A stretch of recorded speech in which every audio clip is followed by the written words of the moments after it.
Okay people, so keeping it real, this was not the chapter that I expected we were going to get for the 50th chapter of the Boruto manga. A lot of us were anticipating some crazy shit going down because, you know, 50 chapters is a major milestone for a monthly series especially. So we was expecting something a little bit different, but we still got some nuggets in there of information that is very, very important and vital, and also something that I myself came to a conclusion that is like, wait a minute, there's something very questionable after the big thing that we learned in this chapter of Boruto. And overall the action, like, yo, there's a lot to be said. Naruto and Sasuke got their asses kicked, fam. I was just like, yo, Sasuke was looking like Vegeta looked about a month ago in the manga. I was just like, what the fuck? Sasuke there laid out on the ground, Ishiki kicking it, Naruto's back. What is going on here in the Boruto manga, baby? The fight against Ishiki Vs, it's going nuts right now. Like, Naruto, Sasuke, and Boruto, the young genin that shouldn't have any involvement in there, is going to. No.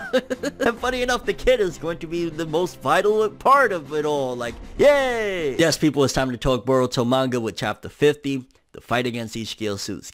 Let's do it. I say we gonna do what we do, no matter how you move, make your move. That's how it be though. Okay people, so for starters, I just want to talk or comment on the color page that we got for the beginning of this chapter of Naruto and his QB chakra mode, or whatever you want to call it. That shit looked so fire. Now some people were theorizing like, oh, the blue lines, is this a new technique or whatever? No, it's just literally that they swap out color palettes and do different things with the covers. So for anybody that's confused or wondering, yeah, that's what it is. It's Naruto's regular old, you know, using Kurama's powers or whatever. So don't get confused on that. But this chapter, I'll be honest with you, a very simple chapter to a certain degree. Like, yeah, there was action, a lot of action, so you could get your rocks off to that or whatever. But in terms of like new information, advancing the plot heavily or whatever, like it really didn't do too much of that. Like the battle against Ishiki Vs, there was some awesome stuff in it. We got to learn a big key point on how to potentially defeat Ishiki Vs. So there's some stuff to be said regarding all of that. But in terms of like, you know, some of the things that we thought like, oh, we're gonna see how Boruto got the scar on his eye, we're gonna see Naruto or Sasuke, one of their fates is going to be revealed, since we've been under the assumption since like episode 1 chapter 1 that something horrible is gonna happen to either or both of them. Like, you know, we didn't get really none of that in this chapter, so a little bit disappointed in that regard. But I think that's mostly due to our own faults of us being hyped up over an arbitrary number. I mean, authors, a lot of times they do try to do like, oh, the big chapter 50, the big chapter 100, something huge is gonna happen, but it seems as though the author isn't being moved by arbitrary numbers, and it's just going in and giving us more as they're slowly advancing the story. Because the chapter picks up for where the last one left off, where we're basically transported to a different area thanks to Boruto's karma mark to avoid Konoha getting wrecked. And I like that Naruto actually gave his son compliment. He's like, yo, you're like me. You act first and think later, but it works out, so you're kind of like me. Which, you know, a long lesson in Naruto was mainly like, yo, Boruto is more like Sasuke, and Sasuke's offspring Sarada is more like Naruto. So getting that little comparison of Naruto saying, yeah, you are kind of like me, it's like, yeah, you know, I mean, you did kind of like spit him out. He looks damn near identical to you, so yeah. And then after that, we get the moments that reveal some big information, because Ishiki Vs charges at all of them. Seems as though, like, you know, he's about to kick Naruto and Sasuke's ass, but all of a sudden he's in the sky choking Boruto, which that's always a good thing. Choked a little fuck. But he tells Boruto, oh shit, the possession is going further and quicker than I expected. You're 70, no, 80% complete. So Boruto's Borushiki possession, Momoshiki basically possessing his body and taking over, is already at 80%, which brings questions right then and there. For starters, okay, if he's already at 80%, then how the fuck does Boruto have the karma mark at the, you know, that point where he's definitely clearly a few years older? And if, you know, it's only been maybe, what, a few months since the Momoshiki arc at best, right? It hasn't been years or anything like that. And he's already at that point of being 80% possessed. How is he going to go from 80% and then years passing and he's still Boruto but has the karma mark on? So is he going to lose his karma mark as well? Is it going to regress due to a situation that happens within this fight? Or what's up with that? Because 80% in that short amount of time, that last 20% shouldn't take that much longer. So something interesting there, but also 80% until he's complete. And Ishiki is there like, yo, how much power do you really have? I'm really interested to see if Boruto was to go all out using the Momoshiki powers, if he would be able to kick Ishiki's ass. Like, yo, it seems as though the Otsutsuki power is just so otherworldly, which is crazy because it's essentially making it that Boruto with this cheat code is stronger than Naruto and Sasuke after them being like gods at the end of Naruto. But yeah, I mean, it's been introduced since the beginning of Boruto, so there is the big legitimate reasoning of, yo, the Otsutsuki power, this alien power. Essentially, if you think about it, after we got the history of chakra, where it comes from and all that shit, Otsutsuki is essentially like the tap itself. If they have droplings of water, Naruto and Sasuke, which is, you know, the chakra metaphorically or whatever, then Boruto is getting it directly from the faucet, not from like, you know, it's dropping down a gate and then the gate is dripping down. Like, so the Otsutsuki power is just 10 times stronger than, you know, normal chakra and shit like that, which I guess it makes sense considering chakra and everything derives from the Otsutsuki clan. Then Sasuke tries to teleport Boruto out of there and uses his Rinnegan to transfer with him and tries to hit him with a Chidori and then gets smashed into the ground, looking like Vegeta looked in the Moro fight a couple of months back in Dragon Ball Super. I was just like, damn, yo, in this chapter, Naruto and Sasuke got embarrassed. Like, and it was to be expected. That's the thing. Like, I think the problem why this fight isn't as epic as it should be is because we already had that last fight where they both kind of got bodied when Ishiki Otsutsuki was weaker. Now that, you know, he's stronger and there was no power up for Naruto and Sasuke or anything like that, they're not going to be able to match up to him if they couldn't match up before. And that's where I think why all of us aren't like screaming, oh my god, because we just, you know, what was it, last year maybe, seen a similar fight where Naruto and Sasuke got their heads kicked in. So we was expecting, oh, they're gonna get their heads kicked in. Again, this isn't anything new. If this was the first time we're seeing this type of battle, we would all be going crazy and screaming. So I think that first fight kind of spoiled all of this happening right now because we're kind of like, okay, we knew they were going to get their asses kicked. And Ishiki also rationalizes why he doesn't just go to Konoha and flatten that shit right now because, might as well just kill you guys here and now. Why not? Then we go to a scene of Kawaki naked. Nobody, well, I sure know I don't want to see that shit. He's naked. He's having a dream of basically when Jigen was putting into his mind. And I think we also got to pay attention to this, right? Because Kawaki's psyche, he's been struggling. You got to think like Naruto did come in and give him some hope. Naruto gave him the hope that, like, you know, things can be okay. You don't gotta be empty. You know, the whole thing of the vase and whatnot. But that dream that he's having of Jigen, mind you, this is when Ishiki was still Jigen, of Jigen telling him, like, you're empty. You're always gonna be empty. Even if you think you're full, everything's gonna come out of that one hole in your heart and shit like that. And then he wakes up, like, concerned and sees that his karma mark is gone.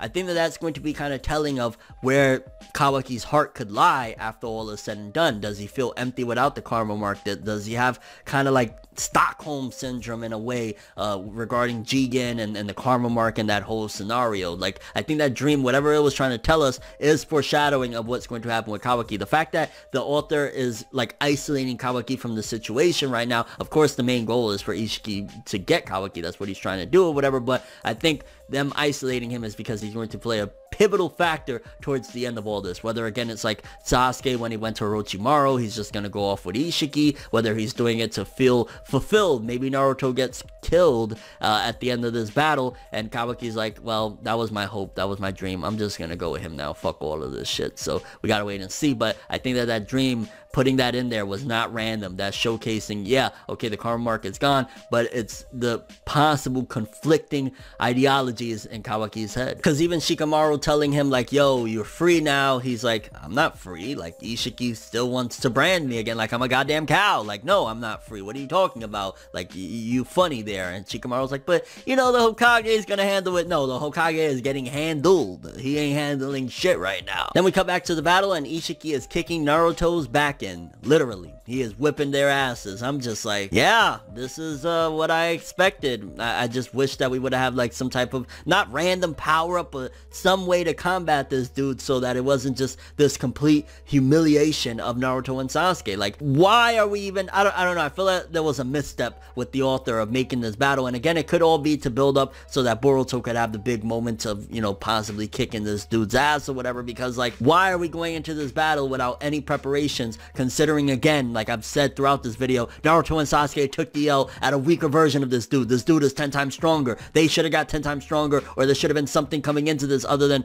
well, we gotta try and protect Konoha. Bring fucking Lee. Bring Kakashi. Bring somebody with you. Like, what are you doing? They try combo attack Naruto using his big chakra hands, holding Isshiki. Sasuke tries to hit him with a Chidori, and it's just like, it's not happening. Because Isshiki uses his eye technique and summons these giant cubes, which Isshiki is a bit broken. I ain't gonna lie. Like, the shrinking technique, the summoning random cubes that if it wasn't for that it hit Naruto's clones or whatever, he would have been bodied because one of the cubes splashes the clone and shit like that. Like, yeah, Isshiki a bit broken with the techniques. I won't say he's as broken as before we understood Obito's techniques when he was Toby and shit, because that was like, yo, we can't even fucking hit this dude. This one is like, it's still kind of broken. Because then afterward, Sasuke basically gets wrecked, and Isshiki readies to stab Sasuke with his own damn sword. Humiliation. Like, this was an utter humiliation of Naruto and Sasuke.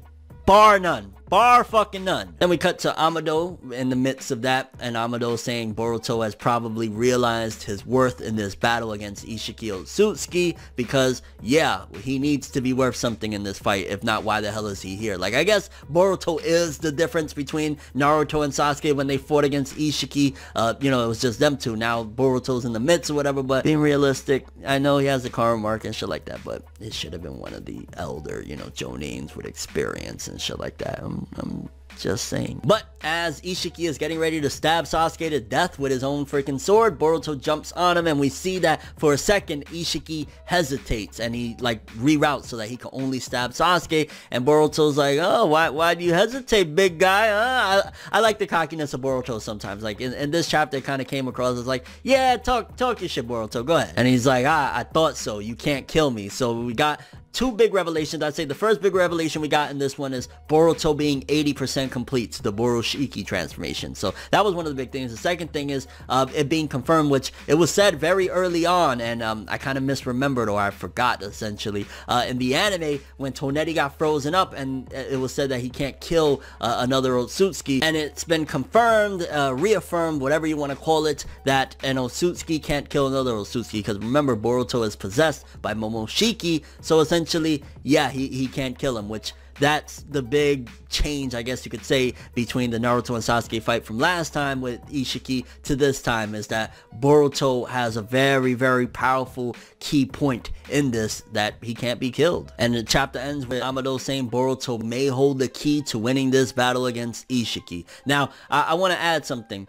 The fact that another Otsutsuki can't kill another Otsutsuki, does that also work for karma mark users, right? And what I mean by that is, we've seen at the end of the Boruto manga, or wherever it's going to be at, basically the first chapter, the first episode, that foreshadowing of Boruto versus Kawaki, they both have karma marks, so they technically both should have Otsutsuki within them, so they shouldn't be able to kill one another. How the hell is that fight gonna work if that's the case? Or there's got to be something. It could be that the Otsutsuki aren't even a thing when that fight happens. Karma is still within them, but karma has been essentially cleansed of the Otsutsuki, and now they just use those powers in a different fashion. Like, that's a possibility. But yeah, this chapter, I'll be honest with you, a bit disappointed in terms of, I thought we was going to get some bigger events and shit like that. Felt as though like it was just a straight up onslaught of Naruto and Sasuke getting their asses whipped. And yeah, the two big pieces we got is 80% complete, Boruto can't be killed because Otsutsuki can't kill Otsutsuki, and I guess the third one is Naruto and Sasuke be getting their asses whipped in the Boruto series. Curious what you guys thought about this chapter. Were you disappointed? How did you feel about the fight against Ishiki Otsutsuki? What do you think about Boruto being 80%? How does that make sense if he's 80% now, but he has the karma mark in years to come? Does that mean that the karma mark is going to get erased from him at some given point? They're going to find a way to dial it back, or they're going to find a way to erase the Otsutsuki possession altogether and just keep the karma mark within them? And your overall thoughts and speculations for the Boruto manga with chapter 51 and beyond. Naruto and Sasuke, man, the embarrassment. Put a tombstone just says the pride of Naruto and Sasuke, because god damn it, they got their fucking asses kicked. But that's all I have for this one. Thanks for watching. Hope you enjoyed. If you liked anything I had to say or enjoyed the video, drop me a like. I'd greatly appreciate it. And if you want more from me, make sure to subscribe. Follow me on Twitter, Instagram. Hit that bell to get all notifications. And if you want to follow any of my other social media, links in the description below. I'm ForneverWorld, and as always, people, have an awesome day. And remember the golden rule: anime and manga for life, boy. Have an awesome day. Peace in, and yo, Naruto and Sasuke, get up, do something. Y'all getting destroyed out here. Y'all ruining a legacy, damn it. It's nights like this, and times like this, that I can give another hit. But I've got this inside a switch, a natural bliss. But that I